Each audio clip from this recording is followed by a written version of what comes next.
Fala, meninas! Tudo bem com vocês? Oba! Bora conversar, vidas? Então, antes, você que abriu o vídeo aí, já deixe seu joinha, compartilhe, se inscreva no canal, deixe aqui seus comentários.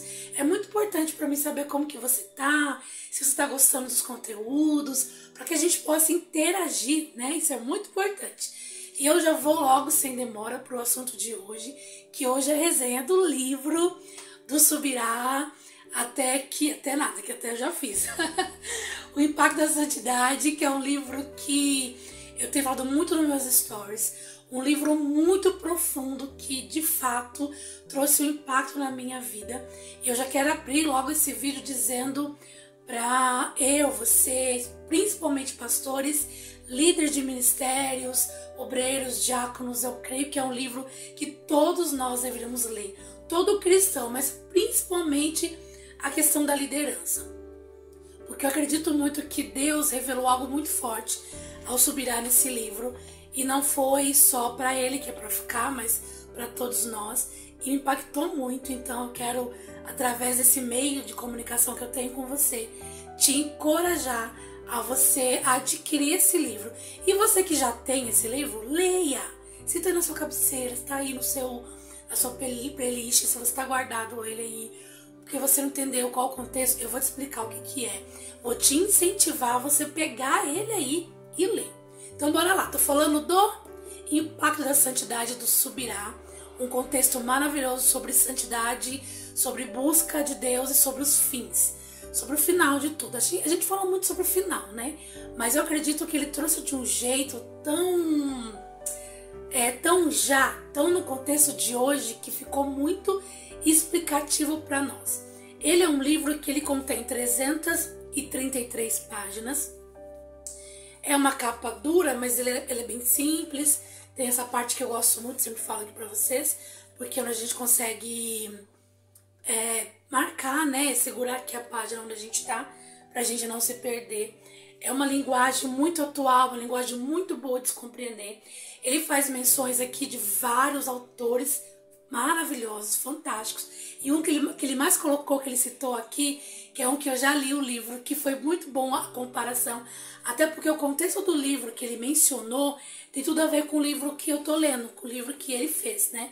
Que é do John Bevere, Kryptonita, que traz praticamente esse contexto do que o Subirá trouxe, só que de uma outra linguagem. Então é muito legal. E como Deus me deu essa graça de ter lido ele antes, gente, fez uma conexão tão grande na minha vida com o que eu li agora, que foi maravilhoso.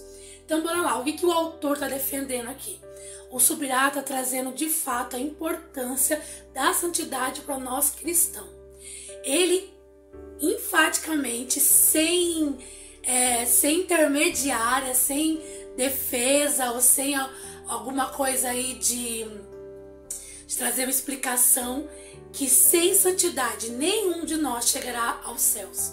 Sem santidade nenhum de nós teremos a habilidade, teremos a autoridade para ministrarmos ou fazermos tudo aquilo que Deus nos direcionou a fazer. Gente, me impactou de um jeito maravilhoso, me trouxe uma verdadeira percepção do que de fato é essa busca da santidade. Até porque eu sou cristã desde menina. Então, nesse nosso caminho cristão de muito tempo, a gente escuta muitas coisas. E claro que a gente escolhe viver aquilo que a gente ouve, né? E muitas questões virou dentro da minha vida questão de religião, uma questão, tanto que quando eu estava lendo o livro, muitas coisas veio à minha mente na questão assim, eu acredito, falando de mim, tá, vidinhas? Que às vezes eu tenho medo de Deus, mas não temor. Por quê? Porque é como se a gente estabelecesse a mãe e o pai e escondesse o erro, porque a gente vai levar uma surra, só isso. Não porque de fato eu feri um princípio, entendeu?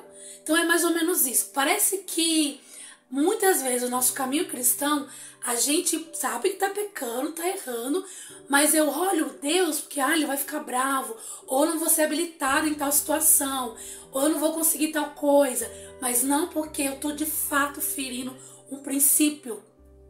Não, porque de fato faz parte da minha vida cristã ser santa. Eu lembro que algumas questões, quando falava assim, vocês compreendem que nós somos santos? Eu falava assim, jamais que a gente é santo. Mas compreendendo, Jesus e Deus sim nos criou para santo, para ser santo, a santificação, o caminho de ser santos. Por que às vezes a gente não, eu falo por mim, vidinhas, por que por muitas vezes eu achava estranho?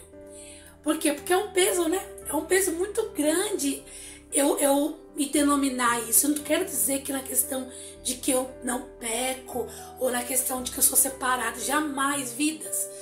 Até porque eu já estaria pecando se eu digo que eu não tenho nenhum erro, de que eu não tenho nenhum pecado.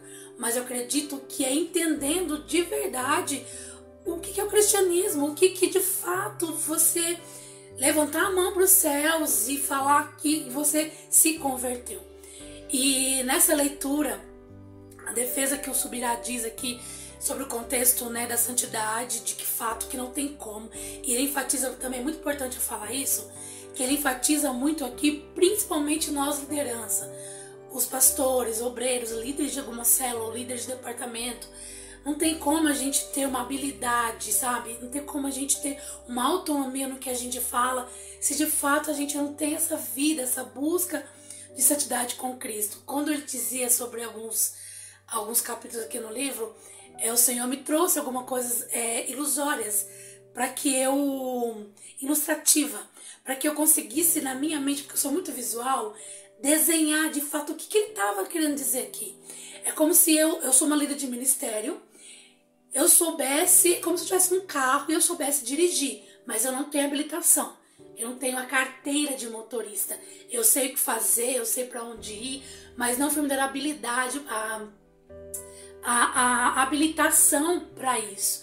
Então é a mesma coisa, a gente até sabe a palavra, a gente até fala bonito, a gente até tem um caminho, mas eu não tenho a autonomia, eu não tenho o poder, porque vai minando, sabe? A falta de santidade em Deus, a falta de obediência a Jesus, vai minando esse caminho.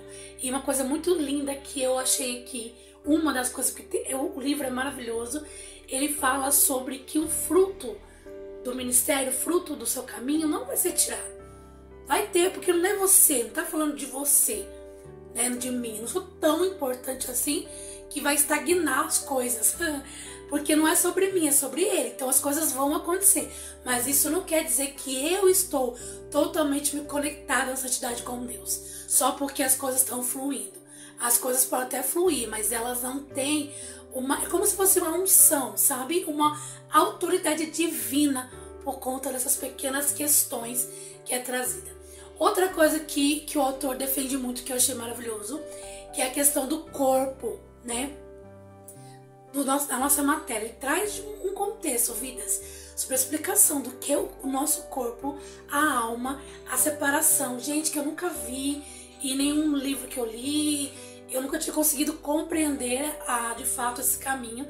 E através da leitura, para mim ficou muito claro esse contexto.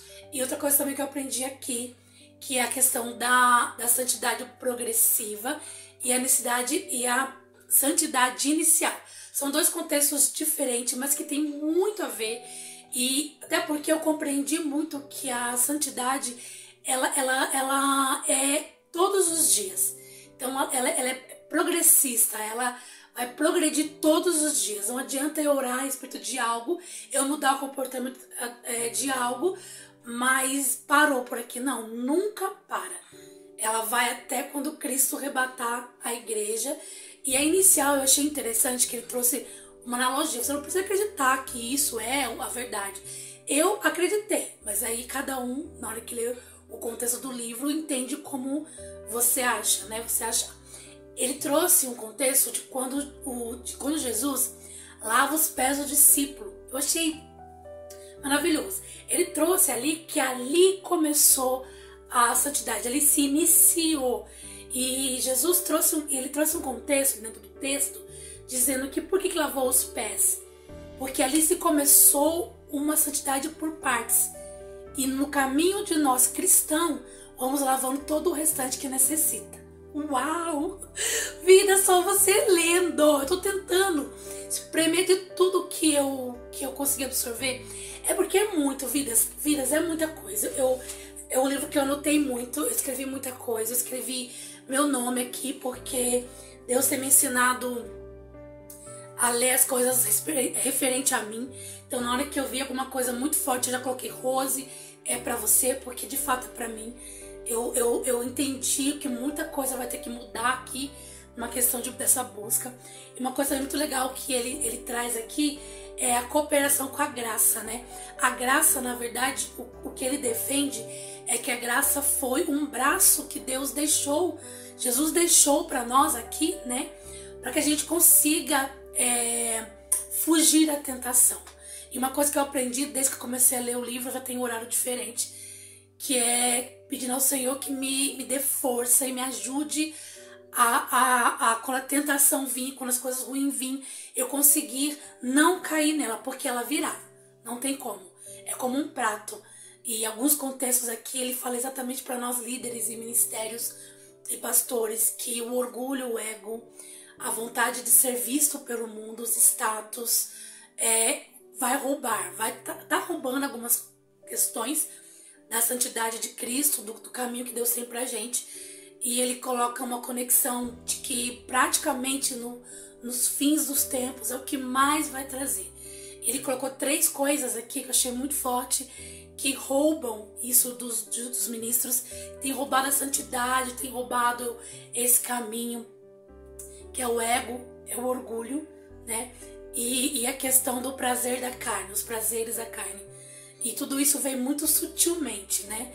Ele não vai vir com um prato muito lindo, dando muito na cara para que eu saiba que é isso correndo. Jamais, vidas. Isso vem muito sutil. Então, o que eu entendi aqui é olhar para dentro de mim de fato e saber assumir os meus sentimentos ruins e entender o que de cada um coloca e fugir dessa aparência do mal nas pequenas coisas. Um exemplo sobre isso, que eu acredito que vai cair muito bem na nossa conversa aqui, quando eu ministro para algumas mulheres que perguntam algumas questões para mim na questão de televisão, se eu assisto ou não e tal, eu trago alguma coisa minha, tá? Eu tô defendendo o que é errado, o que não, tô dizendo o que eu acredito na minha vida, no meu contexto com Cristo, né? Em que, para mim, a questão da mídia, da TV, é um muro baixo, porque eu sempre gostei. Eu era uma pessoa noveleira mesmo, fã de carteirinha, Big Brother, tudo que é reality show, tudo que traz moda, tudo que traz coisas assim, que traz, sabe, aquele brilho no olho, aquela vontade de estar ali. Então eu lembro que em alguns contextos da minha vida eu cortava meu cabelo igual da atriz que estava super na moda. Então quando eu tive meu encontro com Jesus, quando eu de fato olhei para dentro de mim, e quando eu de fato me converti a esse Deus eterno, uma das coisas em que eu procurei ser radical foi com isso. Porque para mim é um muro baixo. Então eu fujo dessa aparência do mal. Eu tento não me conectar. Então eu não assisto TV por esse contexto. Não proíbo ninguém da minha casa assistir. Não que eu vejo filme, Netflix e tal, mas eu não fico assistindo reality show, eu não fico vendo lista dos famosos, porque é uma coisa que me chama, que me leva. Então parece, no normal, tranquilo. Ah, você já sabe lidar com isso. Mas será que eu sei lidar de fato? Será que isso pode ser que não vai me encadear para aquele ato lá? Pode ser que eu não vá continuar tendo as mesmas práticas que eu tinha antes. De passar horas assistindo, de não perder nada, de estar ali conectada, de estar lendo tudo que está acontecendo no mundo dos artistas, estar antenada a tudo. Mas, aos pouquinhos, porque é uma brecha, vai minando outras questões na minha vida. Então, o que é mais importante que eu deixo aqui, de tudo que eu li, de tudo que eu vivi nesse contexto de leitura, é que o que a gente está falando muito nesses últimos tempos é saber quem você é em Deus, em Jesus. Porque às vezes pro meu próximo, pro meu amigo, para meus familiares, a TV para eles tanto faz, mas para mim não. Por isso que ele também defende muito aqui, o Luciano, na questão da comparação, da competição, em que muitas vezes nós nos perdemos nisso. Nós queremos tanto chegar a um pódio, que pódio será que é esse que tanta gente quer chegar, e que a gente se permite ser corrompida pela competição, pela comparação. Tem coisa que pra você é tranquilo, amém. Na sua vida tá tudo bem, ok, mas na minha não vai dar. Na minha é um pouco diferente. Eu tenho uma irmã linda, minha irmã Rô, que ela tem um contexto com Cristo um pouco diferente de mim. E Deus me ensinou a respeitá-la dentro desse contexto, né? Eu pinto as minhas unhas, passo um batom e laço. Pra ela não é tão tranquilo assim, ela vê de uma outra maneira. Em várias fases da minha vida eu achava que, ai meu Deus, sei o quê? Que eu achei de gracinha, né? Que eu já achei de palhaçada. Mas depois que eu compreendi com Deus cada caminho, pode ser que o caminho de Deus com ela é diferente do meu. Deus pode requerer dela esse cuidado. E uma coisa que ficou muito forte no meu coração, que para mim é um marco desse livro, é aí, quando eu começo a buscar a santidade, que eu sei o que é intimidade com Deus, que eu sei o que é relacionamento. Quando de verdade eu começo a... E santidade vira essa separação, não tem outro meio, sabe? Não é rotar a santidade, não é querer ser melhor que você, e nem você melhor que eu, mas é separação, é separado, é alguém que se escolheu ser separado para Cristo. Eu vou terminar o que eu tô aqui falando. Eu quero deixar um texto do livro para você, terminou, você correndo comprar. E onde você vai comprar? Ah, vidinhas, eu falo toda vez de livro aqui para vocês. Da livraria Cristo é Vida, nossa parceira. Eu não vou deixar nenhum outro link, eu vou deixar o link deles, porque o preço é fantástico. Eles entregam para vocês Sorocaba, Votorantim. Na sua casa eles entregam, passa Pix, cartão, tudo que você imagina. Sem falar que vocês abençoam o canal e abençoam eles também. Abençoando eles, tá abençoando nós aqui. Então, fica a dica. A publi aí. Vamos lá, vidas? Para encerrar. Serão tempos difíceis para viver a sã doutrina, porque a oposição não virá somente do lado de fora, mas também do lado de dentro. Essa foi a preocupação que me moveu a fortalecer, por meio deste livro, a doutrina da santidade. A oposição interna se dará por meio de ensinos contrários, de uma doutrina enferma, não sadia. Homens terão sede de ouvir apenas aquilo que desejam, sede que será saciada por pregadores que, além de já terem a própria consciência cauterizada, ainda demonstrarão verdadeira fome de reconhecimento e popularidade humana. Uau! Para fechar, o que ele diz sobre todo esse contexto, que muitos querem chegar a algum lugar, muitos querem se ver, querem ser visto, e por esse caminho de ser popular, muitos se perderão. E Deus me deu um texto através desse livro, que logo vocês vão ver, que chama A Corrida. E que corrida que é essa que eu tô correndo? Não é nenhum texto, Deus ministrou ao meu coração. Deus falou particularmente comigo sobre este livro. E no tempo de Deus, o tempo correto, eu vou partilhar com vocês. E é isso aí, vidas! Beijo! Fala, meninas! Ótima semana, até o próximo vídeo. Deus abençoe! Fui!